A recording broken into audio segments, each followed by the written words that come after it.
ভাত খাবে এখন মিকো।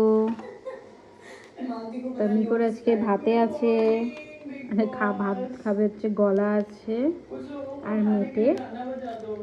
কালকে ওকে মাংস দিয়ে দিয়েছিলাম, ওই জন্য আজকে গলা আর মেটে দিয়ে দেবো। হ্যাঁ, এটা তোমার তোমার দেখো, এটা তোমার। দেখো খিদে পেয়ে গেছে, আমার 10টা বাজেনি, ওই কিন্তু আমি 10টার সময় খেতে দিই, কিন্তু দেখছি খিদে পেয়ে গেছে, সেই তাড়াতাড়ি খেয়েছে তো, 1:30টার দিকে ওকে খাইয়েছি, ওই জন্য। দেখো দেখ, গন্ধ শুকছে, দেখো এটা তোমার। হ্যাঁ, এটা তোমারই নানো। তো ভালো করে মেখে তারপরে দেবো ওকে খেতে।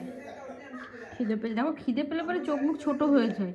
দেখো সোনামা খিদে পেয়েছে, খিদে খিদে খিদে, উনি বাবা নি, দেখো খুব খিদে পেয়ে গেছে। ওর খিদে পেলে বোঝা যায় দেখি যে হ্যাঁ ছেলেটার খিদে পেয়ে গেছে। খিদে পেয়েছে, আজকে অনেক তাড়াতাড়ি খেয়েছিলে, সেই জন্য। ওনার আবার নাটক আছে জানো তো, ভালো করে যদি না মেখে দেওয়া হয় উনি খাবেন না। এখন এটা রাতের ডিনার।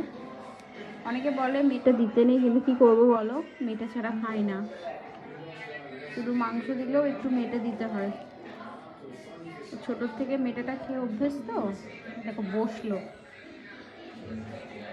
এই তো ভাতটা মাখো মাখো করি, তারপরে তোমায় খেতে দেবো না, ভালো করে মাখি বুঝলে, তারপরে ওকে খেতে দিই। শোনা মা, ও কুটুনি খিদে পেয়ে গেছে, খিদে পেয়ে গেছে, খিদে পেয়ে গেছে।